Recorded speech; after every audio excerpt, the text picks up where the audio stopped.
This Torah class is brought to you by TorahAnytime.com. Okay, Bruchim Abam. Okay, welcome everyone. We're continuing in the Iggeres HaGra. Actually, we completed the Iggeres HaGra, so we're going to spend 2 sessions just reviewing it, and we're going to review in the following way. I mentioned about halfway through the Sefer, I have on Oitzer HaChachma an edition of Iggeres HaGra, but I did not realize that it was available by ArtScroll. So one of the Talmidim, Reb Chaim Knievsky, Rabbi Shaya Groucher, has an edition of the Iggeres HaGra, actually quite an interesting edition, and ArtScroll came out with it as well. So what we're going to use their edition to review the Sefer, because they break down the Iggeres HaGra into 17 parts. We'll do half today, half tomorrow. So I want to share with you that in his introduction he brings that there are 3 editions of the Iggeres HaGra, which we mentioned was originally written in Yiddish, and one edition is printed at the end of Mesilas Yesharim. And the reason why we have discrepancies in the various editions is because it was written in Yiddish, and in Yiddish there are no masculine and feminine. Okay, so you have the edition printed at the end of Mesilas Yesharim. You have the edition recorded by Rabbi Yosef Zundel of Salant, who is a Talmud of the Gra, and then you have the edition of Aram Tsoiva. Okay, now the Gra begins with the Psicha, and his Psicha, he tells his mother not to worry about him, like you assured me. And the point being, the Gra apparently would not have gone to Eretz Yisrael if his mother would be in pain. There would be violation, perhaps, of Kibbut Av, and it wasn't enough that he asked her not to be B'tzar, but he also got assurances that she would not be B'tzar. Okay, that's the first piece. Then the Gra talks about Eretz Yisrael. Actually, it's very interesting, and I'm quite honored. I received a tshuva in the mail from a chashuv, a younger man. I don't know if he wants me to say his name. He lives in Lakewood. He wrote me a 2-page handwritten letter of different shilas on the shiurim. The first one being on the Iggeres HaGra, so maybe we'll address his shaila. In the next piece, the Gra discusses the greatness of Eretz Yisrael, how men journey for many, many years to make money. They leave their wives, they leave their family. Says the Gra, I'm not leaving for business, I'm leaving to Eretz Yisrael, that everyone yearns and looks toward, and it is the desire of all of Klal Yisrael and the desire of HaKadosh Baruch Hu. So we were medayek, actually, in one of my editions of the Iggeres HaGra, he brings a perush that's medayek. Apparently the Gra holds that there's no mitzvah of Yishuv Eretz Yisrael b'zman hazeh, because if there was, the Gra should say, I'm going to Eretz Yisrael because of the mitzvah of Yishuv Eretz Yisrael.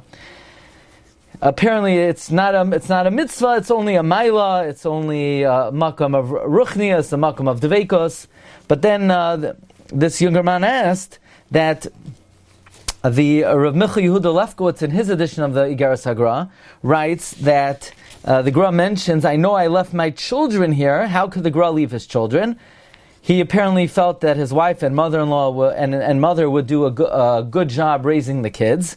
And the trade-off was the mitzvah of Yishuv Eretz Yisrael outweighs the mitzvah or the advantage of chinuch that the Gra would have had he been able to be mechanech them personally. But wait a second, we just said that the Gra holds there is no mitzvah of Yishuv Eretz Yisrael. That was the question that I received, and it could be that maybe these 2 shitos are not consistent with each other, but if you want to reconcile them, you could say as follows, that really the Gra holds it's only a maila, and it's only makam of ruchnias and a makam of devekos, but that great maila of kedushas Eretz Yisrael, even if it's not a commandment, would outweigh the additional chinuch, perhaps, that he would have been able to offer. Okay, then the Gra speaks about genus havlei ha'olam hazeh, the denigration of the emptiness of this world, and the Gra compared the pleasures of this world to salty waters. And we explained, based on this, that salty water, you drink it, and you think it's going to quench your thirst, and then you just become thirstier. We mentioned the Ramban. The Ramban says that the distorted and deviant desires that people supposedly have nowadays is only because they've already indulged in every possible taiva, that they're still not satisfied, so they have to invent things that they don't even desire. So this is along the same lines as the Gra explaining that the pleasures of this world are like salty waters. Then the Gra talks about dibur, diburim, the importance of weighing every single word. The Gra uses an expression, "V'loi nevad afilo dibur kal," even a small word is not lost. And then the Gra says something very powerful. He says, "Kol mitzvoisav v'soiroisav shel adam einoi maspik lama shemaytz mipiv." All of one's mitzvahs, all of one's Torah will now not outweigh the damage that could be done and the spiritual descent that could accrue to a person through wasting words. The Gra says, "Kol kaf hakela," the whole punishment of the kaf hakela, where one is slung from one end of the world to the other. Hakol behevel piv shel dvar betelim, all comes from the emptiness of idle chatter. And then the Gra says, especially prohibited words, especially in shul, especially on Shabbos, especially on Yom Tif. And the Gra says a very powerful expression. I remember when I was a bacher, this had a big impact on me. The Gra says, "B'Shabbos v'Yom Tov al tedabru klal medvarim she'enim tzrachim ha'od." On Shabbos and Yom Tov, do not speak at all about things that are not very needed. V'gam b'dvarim ha'netzrachim l'mod takatzru mod. Even those things which are very needed, be very brief. Says the Gra, "Ki kedusha Shabbos gedol l'moed," the sanctity of Shabbos is very great. Uvekoishi hitiru loymar shalom b'Shabbos. Only with great difficulty did the Chazal permit one to even say the word shalom on Shabbos. Says the Gra, "Re'ei b'dibur echad kamach miru." See with one word how strict the Chachamim are. Then the Gra spoke about in his fifth subject, Shabbos and Yom Tov, honoring the Shabbos, not being thrifty when it comes to the Shabbos. All of one's food is already decided from Rosh Hashanah until Yom Kippur, besides Shabbos and Yom Tov. Then the Gra speaks about chinuch habanos. The Gra says that women should only learn Musar on Shabbos. So what? Does that mean the Gra would say you shouldn't read Mishpacha magazine and Ami on Shabbos? Yeah, that's right. That's what the Gra would say. Now, I have nothing against those magazines. They're wonderful. But all these Jewish publications, the Gra would say, not on Shabbos. Not during the week either. But on Shabbos, the Gra, again, these are for women. For men, Shabbos is for Limanat Torah. But for women, again, I'm not telling you what to do. We're learning the Iggeres HaGra here. So I'm an unapologetic teacher. I can only tell you what the man says. And he says, on Shabbos, only learn Musar. Now, I'm not recommending that you enforce this to your wife. Not if you want to stay in the house. If you want to jeopardize your stay over there, you can do whatever you want. But again, this is a recommendation of the Gra. And interestingly, the Gra says that one should be very strict with their daughters, even more than their sons. And we'll get into that very briefly.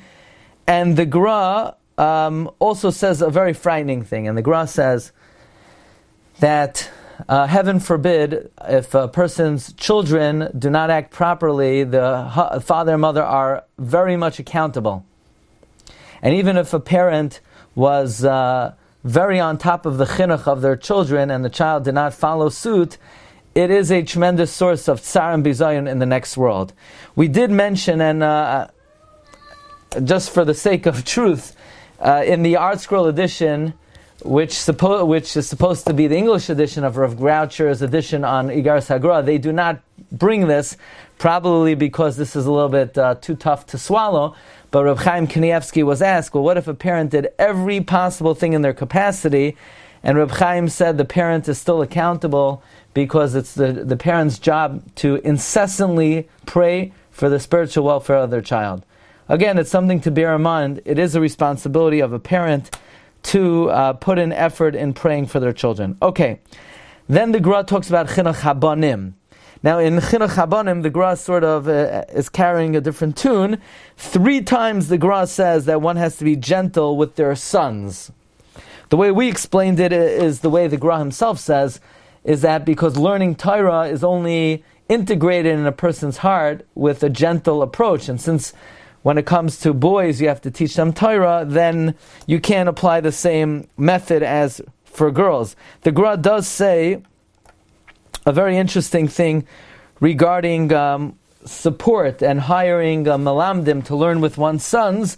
The Gra says all of one's mezainos is set from Rosh Hashanah, except for Tishrei. Tishrei stands for Talmud Torah, Shabbos, Rosh Chodesh, and Yomim Tovim.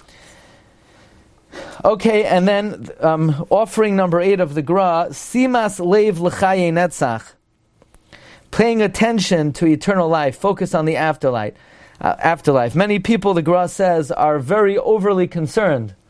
What is going to be with my children after 120? Who's going to support them? Who's going to pay for the nursery tuition of my great-grandchildren's great-great-grandchildren? So a person feels they have to save up for the next generation. Says the Gra, the only value in children is the learning of Torah that they could do and their good deeds. However, you're worried about their support. What about God takes care of their support? The only thing He doesn't take care of is their behavior. So the Gra sort of bursts the bubble of those who are overly concerned in supporting their children after 120. I think we mentioned from the father of the Shla that one should, so to speak, fulfill both desires, namely one should leave over money to their children, but he suggests leave over a very large portion to tzedakah as well, and by doing that you sort of fulfill both responsibilities. The Gra then says one should read this letter weekly, especially on Shabbos before you eat, during the meal, so that you don't come to speak Dvarim B'Telem, and certainly that you don't come to speak Lashon Hara. The Gra then emphasizes the importance of habit. Habit is determines and controls the majority of one's behavior, and therefore one has to develop good habits. And then the Gra says something which is in the edition of Keser Aram Tsoiva, namely, the Gra says the tavlin, the antidote to the Yetzer Hara for men is learning Torah. And I was reading this today, and I think I want to explain it in the following way, because I'm not necessarily satisfied with the superficial reading. First of all, it's not in every single edition of the Gra, but the Gra does say, at least in this edition, that for women, the tavlin for the Yetzer Hara is tznias, which I think is an abused version of this Gra, as if all a woman has to do is be modest in dress, and so to speak, that takes care of her Yetzer Hara. Because the Gra says two other things. V'hanhagas hamidois umusar. It's also in the way she accords herself with good character, with courtesy, with all modes of behavior.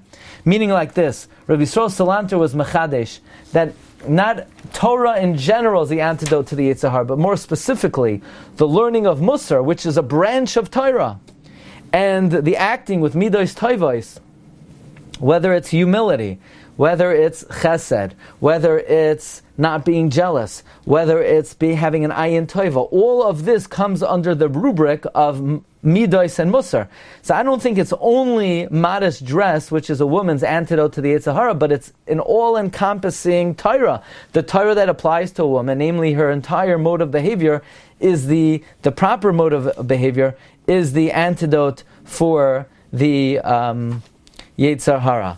Okay, Rabbi Isai, well, that will be session 1. Bez Hashem, Monday we'll try to finish up. Wishing everybody a great evening. Tonight at 8:30, we have a amazing shir on Parshas B'Shalach, followed by a very nice Tu B'Shvat program with Divrei Torah on Tu B'Shvat, maybe something more than that even. And stay tuned, it's going to be on Torah Anytime and the website. Rabbi Isai, have a great evening. Kol Tov. What time does that start, Rabbi? The second part will probably start around 9:15, give or take. The first part is 8:30. First part, 8:30.